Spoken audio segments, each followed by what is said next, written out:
we're going to do is the tackle we've got today is modern tackle. We've got a 14-foot shooting head rod, Mackenzie shooting head rod, and a shooting head line. Now, historically, we would be fishing with originally double taper lines here, and then we moved on to Spey lines. But the way the whole world has gone, we're now fishing shorter and shorter heads. And what we've got on there today is a 12.5 metre shooting head. And it's ideal for fishing on a river like the River Ness. So this first cast you're going to do is just a Spey cast, is it? Yeah, I just rolled the line up on the surface there. We've got a sink tip on there and a fly, so it's come into the side here as we're talking, and it's starting to sink a little bit.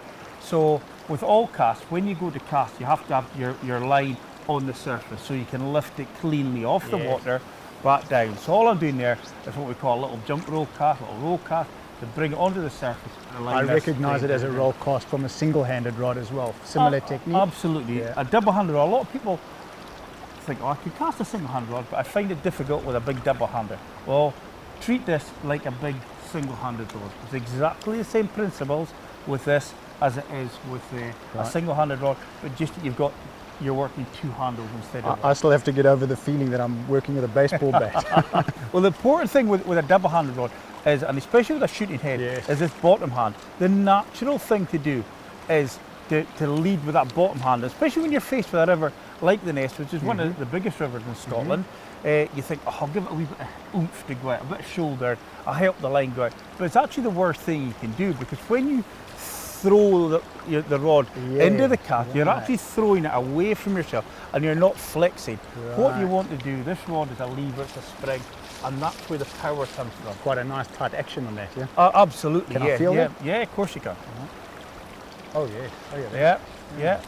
So so what we're the way the market has gone in the fishing tackle world is that certainly we're fishing with shorter rods, mainly because the quality of the carbon nowadays is so good that we're achieving distances with smaller rods than we used to with the bigger rods. Right. So they're lighter, they're easier to use, you can fish all day and not have a sore back or anything like that.